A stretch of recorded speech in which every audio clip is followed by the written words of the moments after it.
Hello guys, this is Jess again here. Hadn't posted in a while. People were wanting to know how the car was running, just hadn't felt like talking. But anyways, I figured I'd make a 1,000-mile update on the car. It's been driven 1,000 miles, and so far so good, but still have a few issues of concern. I'm going to talk about everything that was done to the car, how much money was spent. I think I worked on it from January and worked on it and had shops look at it from January to mid-September.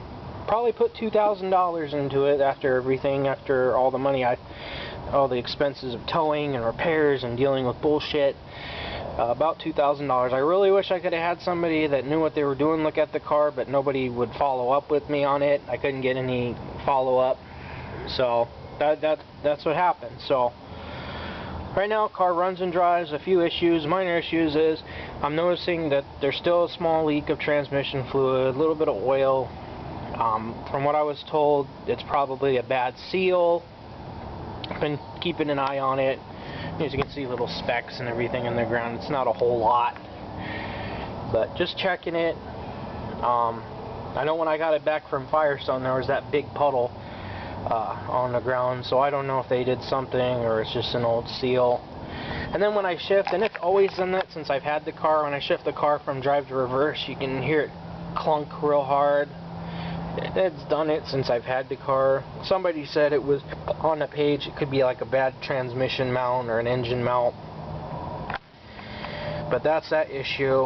And then another issue, my biggest concern, and you can't I can't make a video because it doesn't happen very frequently, but sometimes it will take a couple turns of the key to get the car to start. I don't know if it's attempting to crank or not because I couldn't hear it, but it's just hard to make a video to show you guys of it because it happens so infrequently. My theory is maybe the starter's weak or it's going out, but I don't know. I mean, unless it completely dies and nothing happens when I turn the key, I just don't know.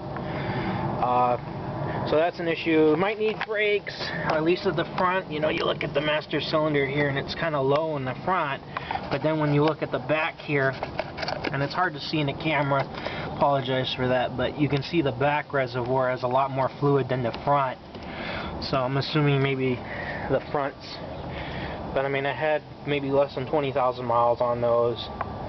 But yeah, those are the issues driving. I noticed too, when I put my foot on the gas and release the gas, you can kind of hear it jerk a little bit, so I don't know, maybe that has to do with the engine mounts as well. But that's the issues with the drivability with it. Right now it's just getting me to point A and B.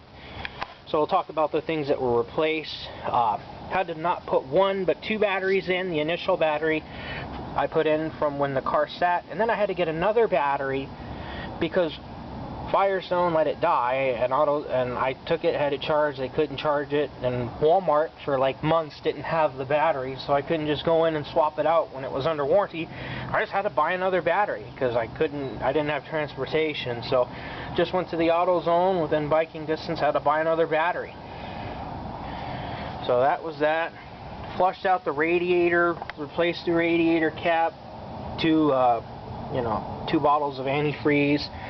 I did notice too, the antifreeze is still pretty dirty. I ran a hose through the radiator, but it's still kind of fouled up, and I think it's sucking a little bit of antifreeze because I need to replace the thermostat housing on it. But did that. Then I had to replace the fuel pressure regulator up in the front because that was leaking fuel, which caused me to replace my spark plugs not once but twice because they got fouled up. And you know, I replaced those, just wanted to start fresh. So two sets of spark plugs. Had to put in not one but two distributors because the distributor I originally bought was a remanufactured one from O'Reilly's, and the left side where the bolt goes in that holds the cap on was not bored out all the way, so the cap was loose. And the reason I didn't really bring that up in my previous videos was because the mechanic who did the timing belt said that was fine, it wasn't going to be an issue with your car. So I had to replace that twice, and came with the new Hall Effect cap and rotor. Replaced the ignition coil, and then as maintenance, the PCV valve elbow and the ERG valve is maintenance, and then the air filter inside. And of course I changed the oil twice.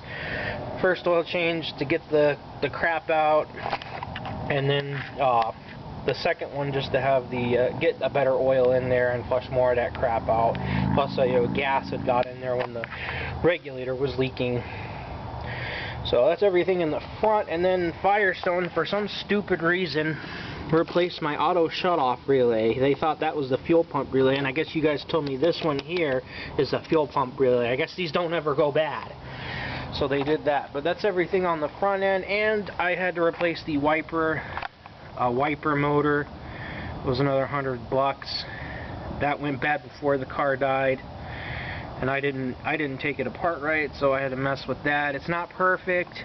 I think the linkage is still off, but it works, so it's good enough for now. I'll go to the side here. Tires had sat for, tires were 10 years old, so I had to replace those. I got them at discount for $350, so got a new set of tires on there. I'll go around to the side here. And then of course the lug nuts, and I told you guys that Firestone didn't put those back on. The discount put a whole new set on all four, so those are all good. So those have been replaced. Now we go under here. Had to replace the fuel filter 3 times. First time, regular maintenance. The second time Firestone didn't put it back on.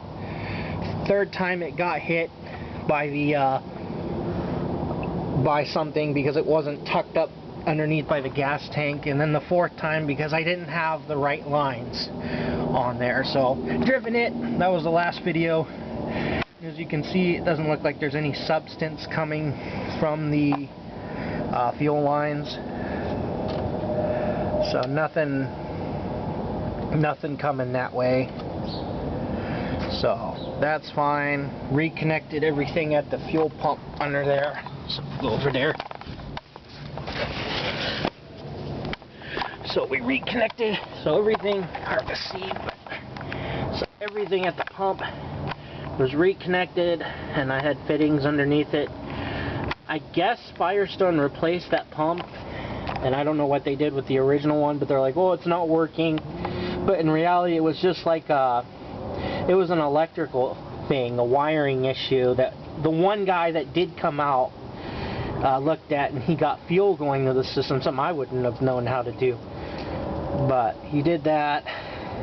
They were still leaking because, you couldn't tell if they were on tight enough because there was no gas going through. But I got those on there tighter. So, and I haven't seen anything drop from the car. But that's done. I'm assuming that's a new pump. And then I had to put probably $60 of gas in because the gas I had originally put in, they took out. So I had to put it back in. So $30 for 10 gallons and another $30 for another 10 gallons just to get the car, enough in there to get it moving again. So that's where we stand there. On that, had to replace the gas cap. That was the only thing preventing me from passing emissions. They did that for free. But still, I can't put gas in it properly. I don't know how much gas is in the car. So those are the things I'm still dealing with right now. It gets me to point A and B. How long it's going to last, I don't know.